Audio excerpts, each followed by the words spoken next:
저는 이제 무슨 일이 있어도 꼭 한국에서 살 거예요. 제 인생에서 캐나다에서 평생 사는 일은 결코 없다고요. 전 세계인들이 가장 이민 가고 싶어하는 나라에 항상 세 손가락 안에 꼽히는 나라가 캐나다입니다. 캐나다는 세계에서 두 번째로 큰 땅을 가진 나라고, 그 넓은 땅 대부분이 그림 같은 자연 환경으로 이루어져 있죠. 그래서 미세먼지 하나 없는 맑은 공기에 탁 트인 대자연의 환경은 기본이고, 탄탄한 경제 기반을 바탕으로 국민 소득 수준도 높아서 캐나다에 대한 이미지가 굉장히 좋은 것이 사실이죠. 그러나 오늘의 사연자는 캐나다에서 한국으로 평생 살러 오는 것이 소원이라고 하는데요. 도대체 그 이유가 무엇일까요? 안녕하세요. 저는 캐나다의 토론토에서 쇼트트랙 선수를 꿈꾸던 헤일리라고 해요. 지금은 한국의 수도 서울에 머물고 있어요. 한국에 머물면서 가장 많이 들었던 말이 뭔 줄 아세요? 왜 살기 좋은 캐나다를 두고 한국에 와서 살아요? 라는 질문이었어요. 이런 이야기를 들을 때마다 저는 좀 의아했어요. 한국 분들은 한국이 얼마나 살기 좋은 나라인지 잘 모르시는 것 같기도 하고, 캐나다에 대해서 너무 좋은 면만 보시는 것 같기도 해서요. 물론 제 조국 캐나다가 무작정 다 싫다거나 나쁘다는 건 아니고요. 캐나다도 어떤 면에서는 좋은 나라인 것도 확실해요. 일단 아름답고 깨끗한 자연 환경을 생각하면 그곳은 진짜 천국이 맞으니까요. 한국에 와서 사니까 공기질 때문에 조금 힘들긴 하더군요. 그렇지만 한국에 비하면 캐나다는 불편한 점도 굉장히 많아요. 그 중에서는 불편함에서 그치는 것이 아니고 삶에 직결되는 것이 있는데 바로 의료 서비스죠. 이 이야기를 하려면 제 가슴 아픈 사연을 안 꺼낼 수가 없겠네요. 저는 어린 시절부터 유독 작고 왜소해서 학교에서 친구들의 괴롭힘과 따돌림을 많이 받았어요. 그 모습을 안타까워하셨던 부모님은 저에게 운동을 시작해보기를 권했는데 그 운동이 바로 쇼트트랙이었습니다. 그렇게 저는 초등학교 때 쇼트트랙이라는 운동을 배우기 시작했는데 제 스스로에게도 너무 놀랐던 게 제가 생각보다 쇼트트랙에 매우 소질이 있었던 거죠. 코치님께서도 제 몸이 작고 날렵하다 보니 순간 스피드가 굉장히 빨라서 다른 사람보다 유리한 면이 많다고 하시더라고요. 왜소해서 저를 그렇게 힘들게 했던 몸이 이렇게 또 쇼트트랙이라는 운동에서는 아주 큰 강점이 되어준 거죠. 그러면서 코치님은 제가 초반 스피드가 매우 좋고 작은 몸을 활용해서 파고들기에 아주 소질이 있으니 후반에도 지속할 수 있는 체력만 잘 관리해서 끌어올린다면 좋은 선수로 성장할 수 있을 거라고 하셨죠. 그때부터 저는 아마추어가 아닌 선수가 되기 위해서 필사의 노력을 했습니다. 캐나다는 추운 나라이다 보니 유독 얼음판 위에서 치러지는 경기가 정말 인기가 많아요. 국민적 인기 스포츠인 아이스하키나 컬링이 대표적이죠. 그래서 빙상 경기장 또한 매우 많이 만들어져 있어서 제가 사는 곳에서 멀지 않은 곳에도 큰 빙상장이 있었어요. 그래서 저는 쇼트트랙 대회가 있는 날이면 늘 빙상장에 찾아가 선수들을 응원하면서 선배님들의 움직임을 보며 눈과 머리로 기술을 익혔습니다. 그것 또한 매우 큰 훈련이 되거든요. 그 중에서도 국제대회가 있는 날은 무조건 직접 가서 관람을 하곤 했죠. 그런데 항상 대회 날이면 압도적인 기량 차이로 제가 존경하는 선배님들을 묵살해버리는 나라의 선수들이 있었어요. 바로 한국이라는 나라였는데요. 한국의 선수들은 쇼트트랙 남자부, 여자부 가릴 것도 없이 쇼트트랙 전 종목에 출전하면 거의 1등을 휩쓸다시피 하는 게 아니겠어요? 아니 대체 저 한국이라는 나라는 어떤 나라이기에 저렇게 동계 스포츠인 쇼트트랙에서 압도적인 기량을 보이는 걸까? 아마 이런 생각이 들고 나서부터 한국이라는 나라에 대해 관심을 갖기 시작했던 것 같아요. 알아보니 한국이라는 작은 나라는 캐나다처럼 동계 스포츠가 사랑받는 국가도 아니었고 캐나다처럼 동네에 가까운 빙상장에서 어린이들이 자연스럽게 스케이트를 타고 놀다가 재능을 발견해서 선수로 발탁되는 그런 환경도 전혀 아니었죠. 심지어 선수들이 맘 놓고 훈련할 수 있는 빙상장도 몇 개 없는 나라더군요. 그런데 한국 선수들은 어떻게 저런 기량을 발휘할 수 있는 것인지 너무 놀라웠습니다. 그렇게 저는 한국과 한국 선수들에 대해서 차츰 조사하고 관심도 갖게 되었습니다. 그런데 한참 국가대표 쇼트트랙 선수의 꿈을 키워가고 있던 순간에 불행히도 저는 큰 부상을 당하고 말았습니다. 다른 선수의 날에 걸려서 빙판에서 넘어졌는데 당시에 저는 크게 대수롭지 않게 여기고 훈련을 지속했습니다. 당연히 통증이 있었지만 참을만 했기 때문에 견디고 훈련을 지속하는 멍청한 짓을 하였고 결국 또다시 두 번째로 크게 넘어지고 말았어요. 스퍼트를 내야 할 순간에 무릎에 힘을 주자 순간적으로 무릎에 힘이 쫙 빠지면서 완전히 강하게 빙판에 부딪히고 말았는데 그 후 통증이 너무 심해서 걸을 수가 없더라고요. 결국 코치님이 부모님을 호출해서 훈련 중간에 병원으로 갈 수밖에 없었습니다. 그때까지도 철없던 저는 제게 닥쳐올 시련은 예상하지도 못한 채 끔찍한 캐나다의 병원이 그저 가기 싫을 뿐이었죠. 혹시 그거 아시나요? 제가 사는 캐나다는 의료비가 거의 나오지 않지만 의료 서비스가 정말 심각한 수준에 이를 정도로 악평이 자자한데요. 부모님과 병원에 도착하고 정말 몇 시간을 그대로 방치된 채 치료도 받지 못하고 기다려야 했습니다. 나중에 한국에 가서 안 사실이지만 이때 초반 처치를 못 받고 방치한 것이 나중에 더 심각한 결과를 초래했더군요. 그렇게 생전 처음 겪어보는 무시무시한 통증 속에 거의 7시간을 기다리다 만난 의사는 저에게 무릎 쪽에 반월상 연골판 파열이라는 진단을 내렸습니다.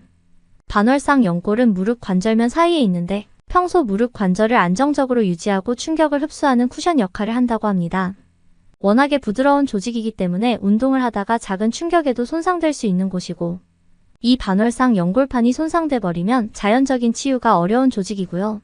그리고 치료를 한다고 해도 파열 범위가 넓고 심한 경우에는 호전되는 것조차 어려울 수 있다는 충격적인 이야기를 듣게 되었습니다. 저를 진료한 의사는 제 다리 상태가 생각보다 파열 범위가 넓어 약물이나 주사 치료로는 시간이 매우 많이 걸릴 뿐만 아니라 완벽한 치료도 어렵다면서 반드시 수술적 치료가 필요하다고 했어요. 하지만 제가 아까 말씀드렸다시피 캐나다의 의료 수준은 형편없기로 유명하니 부모님도 바로 수술 결정을 내리지 못하다가 그래도 쇼트트랙 운동을 계속하려면 수술을 받는 게 좋지 않겠냐면서 저에게 수술 받기를 권했는데 그때 의사가 제가 쇼트트랙 운동선수라는 말을 듣더니 수술을 하건 안 하건 앞으로 운동은 못할 거라면서 알아서 판단하라는 제스처를 취하더라고요. 쇼트트랙을 더 이상 못한다는 소리도 너무 충격적이라 황당했는데 캐나다의 형편없는 의료 시스템과 의사의 저런 태도를 보니 도저히 이곳에서 수술을 하고 싶지 않았습니다. 그리고 저는 제 선수 생명이 끊길 정도의 수술이라면 좀 더 신중해져야겠다는 생각이 들었습니다. 형편없는 수술을 받았다가는 선수 생활뿐만 아니고 일상생활까지 불편해질지도 모르니까요. 그러다가 문득 전에 한국 쇼트트랙에 감탄해서 한국에 대해 조사할 때 한국의 의료 시스템이 전 세계에서도 손꼽히는 수준이라는 걸 본 것이 기억이 났고 바로 부모님께 말씀드렸죠. 자식 일이라 부모님도 신중에 신중을 기할 수밖에 없으셨을 테지만 처음에 한국에 가서 수술 받고 싶다는 제 말에 크게 난색을 표하시더라고요. 천문학적인 치료 비용이 문제지만 지금 상황에서는 돈을 생각하기보다는 의료기술이 발전한 미국으로 가자고 하시면서 솔직히 한국이라는 나라에 대해 잘 모르신다면서 중국과 일본에 비하면 작고 경제력도 없는 나라 아니냐고 물으셨습니다. 제 인생이 걸린 문제였지만 집안이 거덜날지도 모르는 수술비를 부모님께 감당시켜드리고 싶지 않았습니다. 저도 한국을 잘 몰랐다가 동계올림픽 경기에서 한국이 워낙에 따라갈 수 없는 기량 차이를 보여서 관심을 갖다가 한국에 대해서 알게 되었고 한국의 의료 발전이 너무 대단해서 전 세계에서 의료 관광을 간다고 말씀드렸더니 부모님께서는 제 인생이 걸린 일이니 신중히 결정하자고 하시더라고요. 그리고 완강했던 부모님도 다행히 제 말을 들으시고는 한국의 의료 시스템에 대해 조사하셨고 바로 한국행을 허락하셨습니다. 자신들이 몰랐을 뿐 이미 한국의 의료 실력은 전 세계적으로 정평이 나 있었고 비용 또한 미국에 비하면 말도 안 되게 저렴하다는 것을 알게 되었다면서요. 솔직히 저도 생전 처음 한국에 가는 것이고 걱정이 안 되는 것은 아니었지만 한국 쇼트트랙 선수들을 봐온 시간 동안 한국이라는 나라의 역량이 대단하다고 느꼈기에 실행에 옮겼습니다. 그리고 어쨌든 캐나다의 의료 서비스보다는 뛰어날 것 아니겠어요? 임시적 조치를 취하고 그렇게 한국행 비행기에 몸을 실었고 몇 시간 뒤 저는 한국의 한 병원에 도착했습니다. 그렇게 도착한 한국의 병원에서 만난 한국 의사들은 환자를 대하는 태도 자체가 저희 캐나다와 완전히 다른 모습이었어요. 병원 의사분께서 저의 다리를 이리저리 살피시고 최신식 장비로 부상 부위를 촬영하더니 상담을 시작했습니다. 보통 이렇게 젊은 분들이 반월상 연골판을 다쳐서 오면 거의 99% 외상에서 발생한다면서 저에게 혹시 운동선수거나 춤을 추는 분이냐고 물어보더라고요. 그러시더니 저 같은 부상은 보통 무릎에 강한 회전력이 가해질 때 발생을 많이 하는데 낙상사고로도 나타날 때가 많다고 하면서 치료 방법에 대해서 상세히 설명하더군요. 캐나다 병원에서는 결코 듣지 못했던 상세한 설명이 이어졌습니다. 이 부상에 대한 치료법은 보존적 치료와 수술적 치료로 나뉘는데 보존적 치료 방법은 초기에 취하는데 현재 저의 다리는 초기 골든 타임을 놓쳐 상태가 좋지 못하다면서 결국 수술이 필요하다고 했어요. 환부에 1cm 미만의 작은 절개를 내고 관절 내시경을 집어넣은 후 모니터를 통해 손상된 반월상 연골을 보면서 치료하는 방법으로 이루어질 거라면서 굉장히 알아듣기 쉽게 친절히 설명해주는 것에 감탄했습니다. 캐나다에서는 절대 경험하지 못한 의료인의 모습이었기 때문이에요. 애초에 캐나다 병원에서 이제 쇼트트랙은 불가능할 거란 판정을 받았지만 저는 한국 의사분께 수술을 받고 나면 다시 운동이 가능한지 물어봤습니다. 어쩌면 한국이라면 한국의 의료기술이라면 가능할지도 모른다는 희망이 피어났거든요. 한국 의사분께서 신중하게 답변했습니다. 최신식 장비를 동원해서 가장 최소한의 상처만 내서 완벽하게 수술을 마치면 수술 이후 짧게는 4개월에서 6개월 정도가 지나고 무릎에 붓기가 빠지는데 그 이후 정상적인 관절 운동이 가능해진 후에야 가벼운 운동을 시작할 수 있고 꾸준한 재활을 노력해서 관리한다면 점진적으로 운동이 가능해질 수 있다는 희망적인 말을 했습니다. 그러나 한번 다쳤기 때문에 언제든 재발할 수 있는 위험도 있는 거라서 되도록 심한 운동은 자제하는 게 좋고 오랜 시간 재활 기간을 가지며 서서히 운동량을 끌어올린다면 아예 불가능한 이야기는 아니니 함께 노력해보자고 하시더라고요. 그 말씀에 캐나다에서 완전히 끝난 줄 알았던 제 선수 생명에 실납 같은 희망이 생기더라고요. 그렇게 며칠 뒤 한국에서 수술을 성공적으로 마치고 저는 현재 한국에서 재활치료를 받고 있어요. 처음 한 달은 부모님께서 함께 남아서 돌봐주셨지만 더 이상의 휴가는 받지 못하셨기에 캐나다로 먼저 돌아가셨습니다. 부모님께서는 한국에서 수술도 잘 받았고 재활은 거기서 거기일 테니 캐나다로 함께 돌아가자고 하셨지만 제 생각은 달랐어요. 물론 재활도 이렇게 좋은 의료 인프라를 갖춘 곳에서 하는 게 당연히 좋기도 했지만 단지 재활치료를 위해서 한국에 남았다기보다는 한국이라는 나라를 깊이 경험해보고 싶은 마음이 생기더라고요. 왜 한국 선수들은 열악한 환경 속에서도 세계 인류 선수로 성장하고 있는 것인지 북미나 유럽에서는 요즘 한류가 난리라는데 한국이라는 나라는 무슨 매력이 있는 것인지 궁금했습니다. 그리고 무엇보다 캐나다라는 나라도 좀 탈출하고 싶기도 했어요. 한국에서 사시는 여러분이 생각하는 캐나다의 멋진 모습과 달리 지금 캐나다에서 사는 것은 몹시 힘들어요. 미친 듯한 살인적인 물가가 그 원인 중에 하나인데요. 정말 놀랍게도 캐나다인들은 식료품, 은행 수수료, 휴대전화 요금, 항공권 등 일상적인 모든 것들에 대해서 세계에서 가장 많은 비용을 내는 국가랍니다. 믿지 못하시겠다고요? 핸드폰 요금만 보더라도 한국은 알뜰폰 요금제로 데이터를 무제한으로 마음껏 써도 4만 원이면 충분한데 캐나다의 경우는 어마어마하게 비싸서 평균적인 휴대폰 요금이 한국의 3배에 육박합니다. 캐나다 휴대폰 이용자가 데이터 1기가당 지불해야 하는 통신 이용료는 호주의 7배, 프랑스의 25배, 핀란드의 1000배라고 하더라고요. 땅이 너무 넓어서 기반 시설을 갖추는데 너무 많은 비용이 들어가고 그게 다 사용자들에게 전가되니 감당하기 힘든 수준에 이른 거예요. 제가 뉴스에서 보았는데 세계적인 데이터 회사에서 전 세계 44개국의 핸드폰 요금을 조사한 결과 캐나다가 가장 높았다더군요. 그런데 문제는 이런 살인적인 물가가 핸드폰 요금에서 끝나는 게 아니고 가장 기본적인 식료품 가격도 상황은 비슷합니다. 더욱 절망적인 것은 이런 현상은 몇 개의 대형 체인점이 시장을 독점해버리면서 가격 경쟁을 하지 않고 가격을 올려버리는 거죠.